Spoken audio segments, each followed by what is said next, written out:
Hey everyone, welcome back. So today I'm going to be talking about my solution for Ultimatum, since Ultimatum is, a little bit of a tricky league, a little bit rippy. So my solution here is to run cold builds only from now on. And the reason for that is because, even though I knew this before, but this league it stood out to me way more, is that cold damage is the king of this league. Freezing everything is just the best. Ultimatums are so much easier. If you guys are wondering what I'm playing in the background, it is a Freezing Pulse Totem Hierophant at the moment. Now this build has a little bit of issues, so I'm not actually going to be playing this for very much longer, but I just want you guys to see this Ultimatum, see how smooth it is. Now I want you to realize I have 3k HP, I do have a 40% Mind over Matter, but I'm still really squishy, right? So you'll see here that nothing really interacts with me most of the time. Obviously when it does, it's a bit scary, but for the most part nothing interacts with me, and that's what makes cold damage just my favorite thing this league, because things not interacting with you is the best way to go. I feel like it's almost impossible to be tanky enough without losing a lot of damage, to deal with Ultimatum, and I really don't like that. So my whole idea here is, because I'm on soft score anyway, yeah, so it's just I'm going to be going for full cold damage. So if you guys are wondering what my next build is going to be, I've been theory crafting a cast on crit Ice Nova. Now I know I already have one from last league, and that build is still fine and working, but I wanted something a bit spicier, maybe a bit squishier, but one that just pushes the limits. So this cast on crit build is something that's going to be really interesting. We're going to be using the 10 trigger rate, or what's it called, attack rate, cast rate, whatever it is, instead of 7, which is the next breakpoint where you need even more cooldown recovery speed. So it's going to be really exciting. I hope it works out well. On paper it looks pretty good.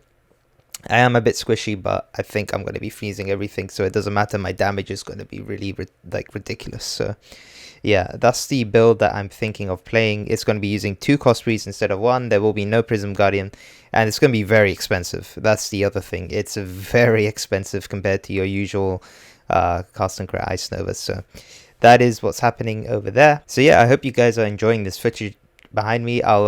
This is actually not my build, the Freezing Pulse one, so I'm going to be putting a link below to somebody who's made an excellent guide on it. I think their name is Wallach, and this build is pretty damn good. So if you guys want to know what's wrong with it, for me, is that you need a really high invest for the single target to feel good, or to switch to like Ice Spear or whatever. First of all, I really don't like gem swapping. I'm a really lazy player like that.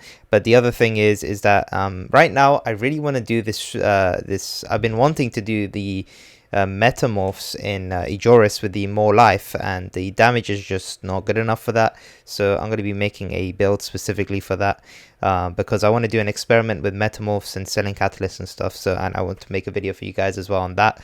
So I hope you guys stay tuned. But as you can see, the single target's a bit iffy. It's really not that good. So that's what's happening there. Now I have invested like a decent amount into this totem build as well, just to let you guys know. It's not something I just did some lackluster thing. Now to be fair, I didn't give it enough of a chance in terms of levels. There's still a few levels to get to improve the damage even more, but overall I don't think those levels were gonna make up for the damage I needed personally. As you can see, let's just go and review this metamorph. This is an Ejoris' beach map, so they have 150% more life in Ejoris with the node, and I just want you guys to see how long it takes me to kill this metamorph and how ridiculous it is. And I know they're like really tanky, but I still want to be able to do this, and this build is just not it. So I don't actually die here. Spoiler, sorry about that. But I don't actually die, but it just takes me such a long time to kill this metamorph, and it's just almost unplayable in terms of efficiency. So yeah, I mean, if I didn't care about how long it took me to run maps, then then this would be fine. But honestly, this is just some next level slow. So as you can see, like, it looks really cool, looks really funny. The totems are just blasting away, but they just use ZDPS. So yeah, and the whole defensive mechanic is obviously freezing things with this build, and on top of that is the 40% Mind over Matter, the minimum endurance charges for a bit of fizz damage reduction. My life pool is really trash right now. So yeah, as you can see, it's just very slow. And this is with low life as well, using the belt, the vulnerability belt, the cowards, whatever, I can't remember the exact name of it. but it's the one that gives you vulnerability and you count as low life while you are cursed by vulnerability. And I'm cursed by vulnerability, and then I am hexproof with Viridi's Veil because I'm using a magic ring in the right ring slot. So that is the current setup over here. So yeah, that is the metamorph. Obviously, it took a while, but yeah, that's how I feel about it right now. And yeah, that's pretty much it for this video. I'm just excited to tell you guys that I found the way. I have found the solution. So yeah, thank you guys for watching, and I'll see you in the next one.